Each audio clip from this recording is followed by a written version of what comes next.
بسم اللہ الرحمن الرحیم۔ کتاب المضاربہ، مکتبہ رحمانیہ، صفحہ نمبر 271 اور مکتبہ بشرا صفحہ نمبر 381 فصل فیما یفعلہ المضارب، اس کے بارے میں فصل جو مضارب آگے کام کرتا ہے۔ اتنا آسان ہے یہ پورا سبق آج کا جو ہم نے پڑھنا ہے، 2-3 صفحے، بس آدمی عبارت پڑھتا جائے ترجمہ کرتا جائے، کوئی مشکل چیز نہیں، ایسے ہے نا بھائی؟ وَيَجُوزُ لِلْمُضَارِبِ أَن يَبِيعَ وَيَشْتَرِيَ بِالنَّقْدِ وَالنَّصِيحَةِ، مضارب کے لیے جائز ہے کہ وہ خرید و فروخت کرے، نقد بھی ادھار بھی، مضارب دونوں طرح کر سکتے ہیں، کیونکہ نقد اور ادھار خریدنا یہ تاجروں کی عادات میں سے ہے، لہذا ينتظم اطلاق العقد،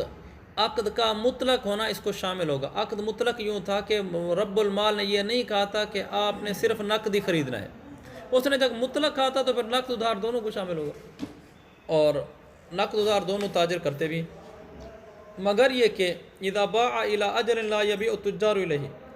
مگر یہ کہ مضارب ادھار میں ایک ایسی مدت تک بیچ دے کہ جس مدت تک تاجر نہیں بیچا کرتے، کہا جی 50 سال بعد دے دینا پیسے، ادھار ہی بیچنا، ادھار بیچنا تو جائز ہے، لیکن بھئی ایسے تو کوئی نہیں کرتا،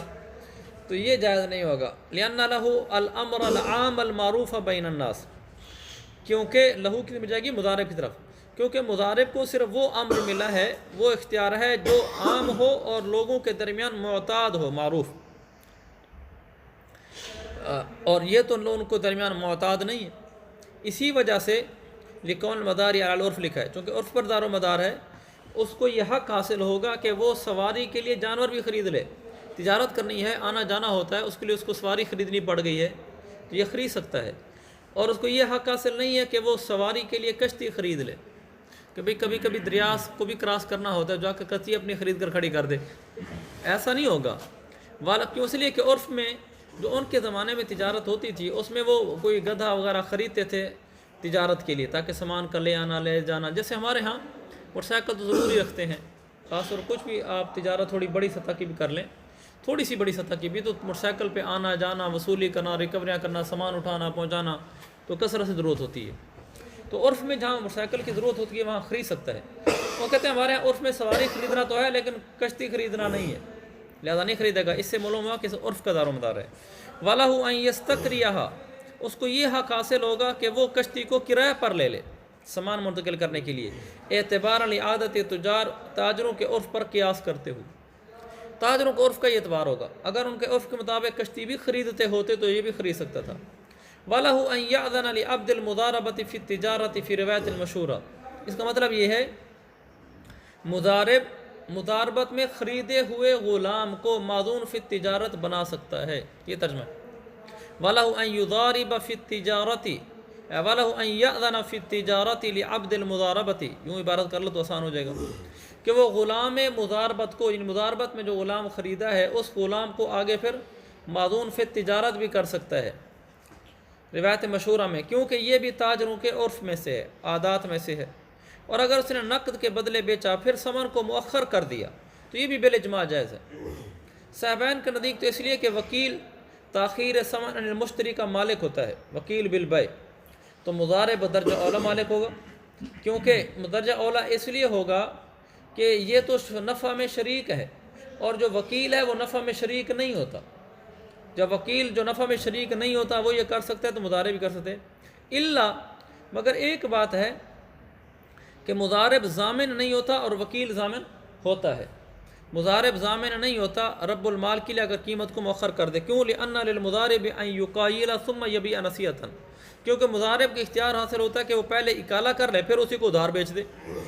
تو جب ایک دفعہ اکالا کر کے پھر ادھار بیچ سکتا ہے تو لہذا اس کو یہ بھی تو اختیار حاصل ہے کہ وہ ثمن کو مؤخر کر دے، اور وکیل کا معاملہ اس طرح نہیں ہے، کیونکہ وہ اکالا اور پھر بعد میں ادھار کر کے بیچ دینا یہ نہیں کر سکتا۔ امام ابو یوسف کے نزدیک تو اس لیے کہ وہ اکالا کا مالک ہوتا ہے، ثم البیع بالنسا، اور پھر آگے ادھار پر بیچنے کا بھی مالک ہے، برخلاف وکیل کے کہ وہ اکالا کا مالک نہیں ہوتا، جب اکالا کا مالک نہیں ہوتا تو ثمن میں تاجیل کا مالک بھی نہیں ہوگا۔ وَلَوْ احْتَالَ بِثَمَنِ عَلَى الْأَيْسَرِ أَوِ الْأَعْسَرِ جَازَ، کتاب الحوالہ پڑھ لیا نا، تو اس میں آپ نے پڑھا ہوگا محتال محتال وغیرہ کی اصطلاحیں جتنی بھی ہیں، محتال لہو، محتال علیہ، محیل محیل محتال علیہ، ولو احتال بالثمن، اور اگر اس نے ثمن کا احتال کیا، کیا مطلب ثمن کا احتال کیا؟ مضارب نے ثمن مبیع کا حوالہ قبول کر لیا، احتالہ حوالہ قبول کرنا، اس نے ثمن مبیع کا حوالہ قبول کر لیا، یعنی مشتری نے مضارب سے کہا کہ میں ثمن کا فلاں شخص پر حوالہ ڈالتا ہوں اور وہ شخص تمہیں ثمن دے دے گا، مضارب نے اس حوالہ کو قبول کر لیا کہ ٹھیک ہے، اچھا، ان پیسے سے وصول نہیں کیا، کسی اور کے ساتھ پہ ڈلوا کے قبول کر لیے۔ علی الایسر او العاصر، وہ حوالہ چاہے جس پر ہو، چاہے ایسر آدمی پر ہو یا اعسر پر ہو، غریب ہو یا امیر ہو، اس پر حوالہ ڈالا مشتری نے اور اس نے مضارب نے قبول کر لیا، جائز ہے، کیونکہ حوالہ بھی تاجروں کے عرف میں سے ہے، برخلاف وصی کے کہ وہ یتیم کے مال کا حوالہ قبول کرے گا، حیث یعتبر فیہ الانظر، کہ اس میں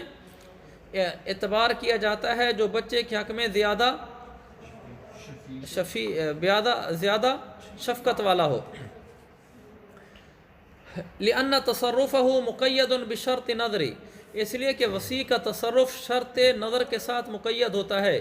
ولا نظر فی قبول الحوالۃ علی الاعسر، اور وہاں اعسر کے اوپر حوالہ قبول کرنے میں شفقت نہیں ہوتی۔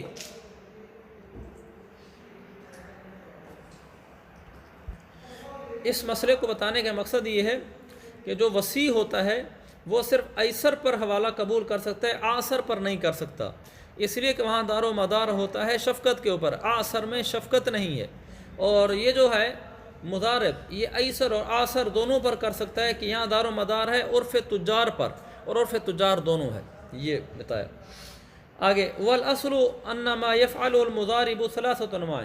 اس میں قاعدہ کلیہ کیا ہے؟ الاصل ضابطہ کہ مضارب کے لیے کیا جائز ہے اور کیا ناجائز ہے، اس کا قاعدہ کلیہ یہ ہے، ضابطہ یہ کہ مضارب جو کام بھی کرتے ہیں ان کی تین قسمیں بنتی ہیں۔ نوع یملک، ایک قسم وہ ہے جس کا مضارب مالک ہوتا ہے، اس کو اختیار ہوتا ہے۔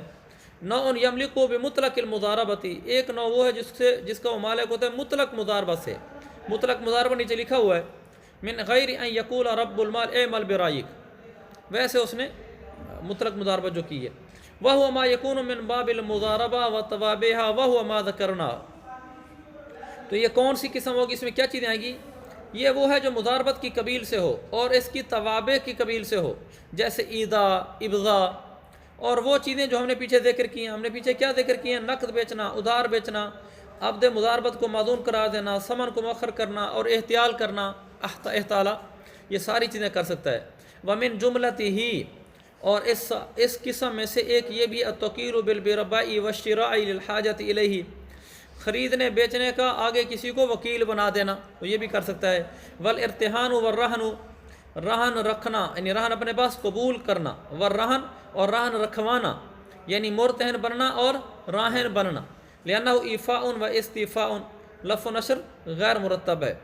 ایفاء کا تعلق رہن کے ساتھ، استیفاء کا تعلق ارتہان کے ساتھ۔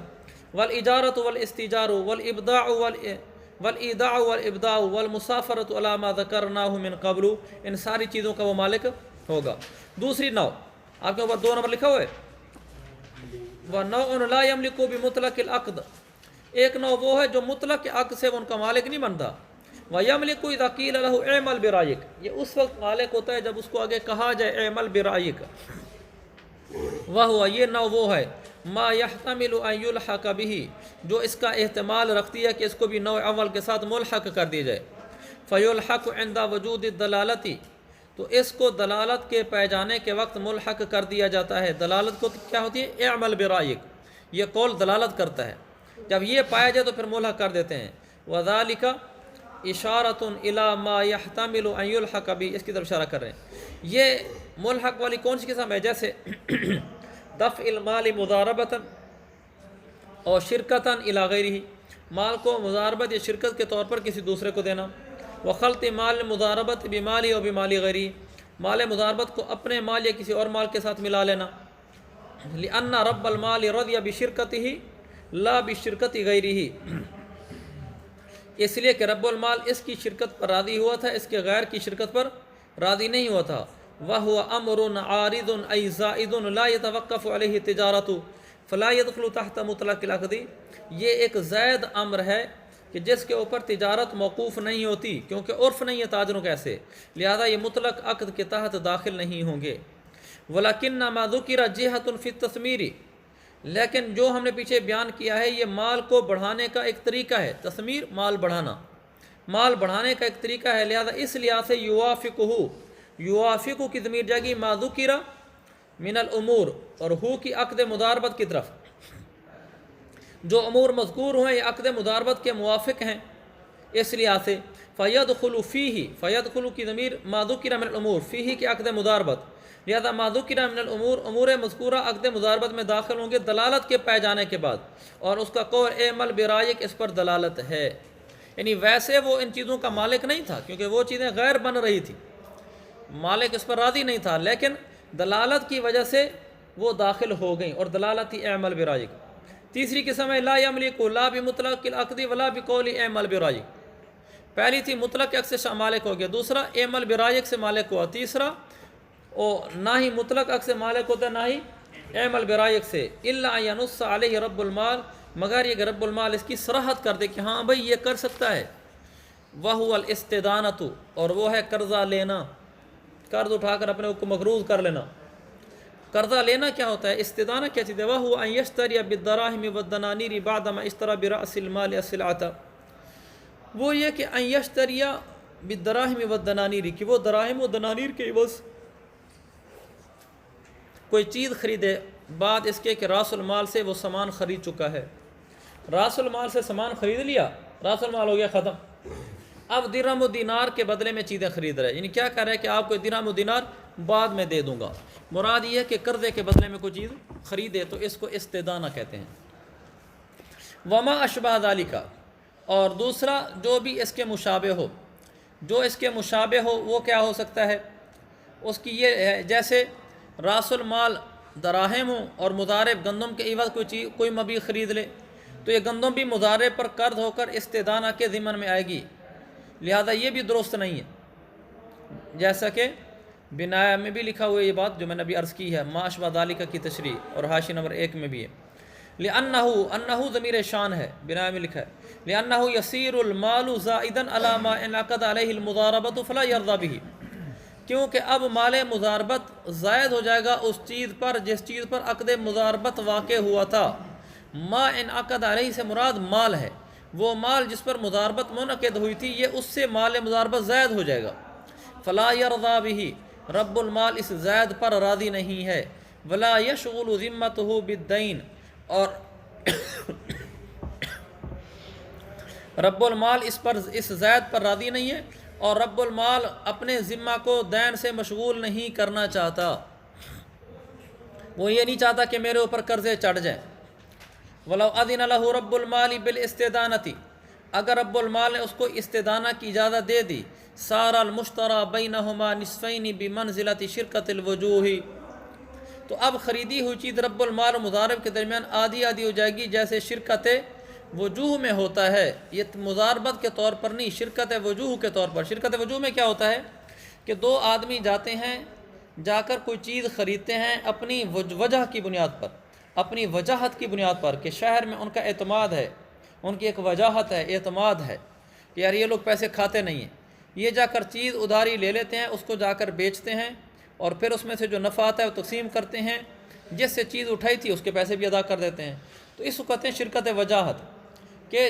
اپنے چہرے اور وجاہت کی بنیاد پر شرکت کرنا۔ یہاں بھی وہ چیز جو خریدی جائے گی دونوں میں آدھی آدھی ہوگی شرکت وجاہت کے طور پر۔ آگے وَأَخْذُ الصَّفَاتِجِ، اور اخذ صفاتج، صفاتج یہ سفتاجتن کی جمع ہے، اصطلاحاً سفتاجہ یہ ہے کہ ایک شخص کو ایک شہر میں مال دے دیا جائے، اور جس شہر میں مال مطلوب ہے وہاں لینے والے اسی شخص یا اس کے نمائندے سے مال وصول کر لیا جائے۔ کام اصول فقہ میں یہی لکھا ہے، یہ شرط لگا کر اس طرح معاملہ کرنا عند الحنفیہ مکروہ ہے، اور فی زمانہ نا سفری ڈرافٹ یا ہنڈی وغیرہ اسی میں شامل ہیں، اور اس دور میں اس کے جواز کی گنجائش ہے، قاموس الفقہ والے نے اس کی کچھ گنجائش دی ہے۔ اچھا آگے یہ اخذ الصفاتج اس کا تھا پڑھ رہے الاستدانہ کے اوپر، پیچھے دیکھیں وَهُوَ الْإِسْتِدَانَةُ وَأَخْذُ الصَّفَاتِجِ، عبارت میری آپس میں جوڑ اخذ، اچھا لکھا ہوا ہے وَأَخْذُ الصَّفَاتِجِ لِأَنَّهُ نوع من الاستدانة، کیونکہ یہ بھی استدانہ کی ایک قسم ہے، اسی طرح اس کا دینا بِإِعْطَاؤَ، اس کا صفاتج کا دینا کیونکہ یہ اقراض ہے۔ آگے وَالْعِتْقُ بِمَالٍ وَبِغَيْرِ مَالٍ، یہ اسی پر عطف چل رہا ہے پیچھے استدانہ پر، اور مال اور بغیر مال کے عوض آزاد کرنا، وہ آگے آزاد نہیں کر سکتا مضارب، اور کتابت یہ بھی اسی میں سے ہے، لِأَنَّهُ لَيْسَ بِتِجَارَةٍ، کیونکہ یہ چیزیں، یہ کتابت، یہ تجارت تو نہیں ہے۔ اقراض اور ہبہ اور صدقہ یہ بھی اسی میں شامل ہیں، کیونکہ یہ محض تبرع ہیں، کہ وہ پیسے کسی کو قرضہ نہیں دے سکتا، صدقہ نہیں کر سکتا، ہبہ نہیں کر سکتا مضارب۔ وَلَا يُزَوِّجُ عَبْدًا وَلَا أَمَةً مِنَ الْمَالِ الْمُضَارَبَةِ، مال مضاربت میں سے کسی باندی یا باندے کی شادی نہیں کرا سکتا باندی یا بندے کی بھائی شادی نہیں کرا سکتا، یہ پرانی اردو ہے باندہ، میرے خیال میں ایسے ہوگی واللہ اعلم۔ اچھا چلو بھائی، وَعَنْ أَبِي يُوسُفَ أَنَّهُ يُزَوِّجُ الْأَمَةَ، امام یوسف سے مروی ہے کہ وہ باندی کیا شادی کرا سکتا ہے، لِأَنَّهُ مِنْ بَابِ الْاِقْتِصَاب، کیونکہ یہ بھی کمائی کا ایک ذریعہ ہے۔ وہ کیسے؟ باندی کی شادی کرانا۔ أَلَا تَرَى أَنَّ الْمُضَارِبَ يَسْتَفِيدُ بِتَزْوِيجِهَا الْمَهْرَ، کیونکہ دیکھو مضارب کو اس شادی کرانے سے مہر کا فائدہ حاصل ہوگا، وَسُقُوطَ النَّفَقَةِ عَنِ الْمُضَارِب، اور مضارب کو اس کا خرچہ نہیں اٹھانا پڑے گا، اس طرح تو باندی کا خرچہ اسی کے ذمہ ہوگا، تو شادی کرا دے گا تو وہ مہر بھی مل جائے گا، خرچہ بھی بچ جائے گا۔ وَلَهُمَا أَنَّهُ لَيْسَ بِتِجَارَةٍ، اور ان کی دلیل یہ کہ تزویج عامہ یہ تجارت نہیں ہے، طرفین کی دلیل بتا رہا ہوں، یہ تجارت نہیں ہے۔ اور وَالْعَقْدُ لَا يَتَضَمَّنُ إِلَّا التَّوْكِيلَ بِالتِّجَارَةِ، اور صورتحال یہ ہوتی ہے کہ جو عقد مضاربت ہے وہ تو صرف توکیل بالتجارت کو متضمن ہوتا ہے، اور یہ تجارت نہیں ہے۔ وَصَارَ كَالْكِتَابَةِ، لہذا تزویج عامہ بھی کتابت اور اعطاء الاموال کی طرح ہو گیا، لِأَنَّهُ اِقْتِصَابٌ وَلَكِنْ لَمَّا لَمْ يَكُنْ تِجَارَةٌ لَا يَدْخُلُ تَحْتَ الْمُضَارَبَةِ، کیونکہ جب ان میں سے ہر ایک، ان کتاب اور اعطاء الاموال، یہ بھی اقتصاب تھا کہ اس میں بھی مال حاصل ہوتا ہے، اعطاء الاموال میں، کتابت میں، لیکن جب یہ تجارت نہیں تھی تو مضاربت، عقد مضاربت تحت داخل نہیں تھی، اسی طرح تزویج عامہ میں اگرچہ اقتصاب مال ہے مگر چونکہ یہ تجارت نہیں ہے لہذا یہ اس عقد مضاربت کے تحت داخل نہیں ہوگی۔ فَإِن دَفَعَ شَيْئًا مِنْ مَالِ مُضَارَبَةِ إِلَى رَبِّ الْمَالِ بِضَاعَةً، اگر مضارب نے مال مضاربت میں سے کوئی چیز رب المال کو بضاعت کے طور پر دے دی کہ یہ بیچ، نفع سارا مجھے دے دینا، رب المال نے خریدا اور بیچا تو یہ عقد مضاربت پر ہی ہوگا، یعنی مضاربت اس سے فاسد نہیں ہوگی، یہ مضاربت پر باقی ہوگا۔ امام ظفر فرماتے ہیں مضاربت فاسد جگی، کیونکہ رب المال اپنے ہی مال میں تصرف کر رہا ہے، ہم نے کہا نا وہ تصرف نہیں کر سکتا، لہذا وہ اس میں وکیل بننے کی صلاحیت نہیں رکھتا۔ فَيَصِيرُ مُسْتَرِدًا، لہذا وہ واپس لے لینے والا ہو جائے گا کہ پہلے مال مضاربت دیا تھا اب مسترد ہو گیا، وہ مال اپنا واپس لے لی ہے، تو مضاربت فاسد ہو جائے گی۔ یہی وجہ کہ عقد مضاربت درست نہیں ہوتی جب ابتداً اس پر عمل کی شرط لگائی جائے۔ ہماری دلیل یہ ہے کہ مال اور مضارب کے درمیان تخلیہ اس میں پورا ہو چکا تھا اور تصرف مضارب کا حق بن چکا تھا، اور رب المال اس کی طرف سے تصرف میں وکیل بننے کی صلاحیت رکھتا ہے، عاقل بالغ آدمی ہے اور مال اس کو حوالے کر چکا ہے، اور ابضاء یہ بھی اس کی طرف سے توکیل ہے، لہذا یہ ابضاء استرداد نہیں ہوگا، تو جب استرداد نہیں ہوگا تو پھر ٹھیک ہے۔ بخلاف، یہ امام ظفر کے قیاس کا جواب دے رہے ہیں، برخلاف ابتداء میں عمل کی شرط لگانا، اس لیے کہ وہ تو تخلیہ سے مانع ہو جاتا ہے، تو یہاں تو تخلیہ ہو چکا تھا، اور برخلاف اس صورت کے کہ جب اس نے مال دیا رب المال کو مضاربت کے طور پر کہ یہ بھی درست نہیں ہوگا، یہ بھی عقد درست نہیں ہوگا، کیوں؟ کیونکہ یہ مضاربت منعقد ہوگی شرکتاً علی مال رب المال و عمل المضارب، رب المال کے مال پر اور مضارب کے عمل پر، حالانکہ یہاں مضارب کا تو کوئی مال نہیں ہے۔ فلو جوزناہ، اگر ہم اس دوسرے عقد مضاربت کو جائز قرار دے دیں تو یہ قلب موضوع ہو جائے گا، قلب موضوع تک پہنچا دے گا۔ قلب موضوع کیا ہے؟ وہ تجویز المضاربہ، اور وہ قلب موضوع ہے مضاربت کا جائز قرار دینا بدون المال، وہ ہوگا وہ تجویز المضاربتی بدون المال، قلب موضوع ہو جائے گا۔ قلب موضوع یہ ہے بغیر مال کے مضاربت کو جائز قرار دینا، حالانکہ مضاربت ہوتی ہے مال کے ساتھ، کیونکہ یہاں مضارب کا کوئی مال نہیں ہے، جب مضارب کے یہاں کوئی مال نہیں ہے تو بغیر مال کے مضاربت کیسے ہو رہی ہے؟ تو ٹھیک نہیں ہے۔ وَإِذَا لَمْ يَصِحْ، جب یہ مضاربت عقد ثانی درست نہیں ہے، تو رب المال کا عمل مضارب کے امر سے باقی رہے گا. فلا یبطل بدفع المال الى رب المال فی المضاربۃ الثانیہ، تو اس سے مضاربت اولا باطل نہیں ہوگی، یعنی مضاربت ثانیہ کو فساد مضاربت اولا کی طرف متعدی نہیں ہوگا. اور جب مضارب نے شہر میں کام کیا فلیست نفقتہ فی المال، تو اس کا نفقہ مال مضاربت میں سے نہیں ہوگا. جو مضارب ہے وہ شہر میں بیٹھ کر مضاربت پر کام کر رہا ہے، اب اس کا جو اپنا خرچہ ہے کھانے پینے وغیرہ کا مال مضاربت میں سے نہیں اٹھائے گا، اپنا گھر سے کھا کے ہے. اگر اس نے سفر کیا تو پھر اس کا کھانا پینا کپڑا سواری، مطلب ہے شراء و کران، سواری کا مطلب اگر خریدنے کی ضرورت پڑے کھانے کا خریدنا ہوگا اور سواری پر کو کرایہ پر لینا ہوگا. فی المال، تو یہ مال کے اندر ہوگا. اب وہ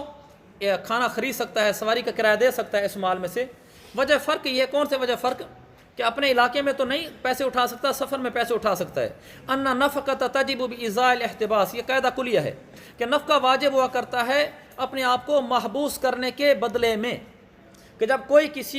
کسی کے لیے اپنے آپ کو محبوس کر لیتا ہے، روک لیتا ہے، تو اس کا خرچہ پھر اس کے ذمہ پڑ جاتا ہے. جیسے قاضی لوگوں کی مسالے کے لیے اپنے آپ کو روزانہ اتنے گھنٹے روک کر بیٹھتا ہے، تو اس کا خرچہ بیت المال میں سے دیا جاتا ہے. نفقۃ المرأہ، عورت شوہر کے گھر میں اپنے آپ کو اس کے لیے محبوس کر دیتی ہے تو شوہر پر عورت کا خرچہ آ جاتا ہے. جب یہ اپنے آپ کو محبوس کر لے گا پھر نفقہ آئے گا. والمضارب فی المصر ساکن بالسکن الاصلی، اور جو مضارب ہے وہ شہر کے اندر تو اپنی اصلی رہائش کے ساتھ رہ رہا ہے، جب وہ مسافر ہو گیا تو اب وہ مضاربت کی وجہ سے محبوس ہو گیا،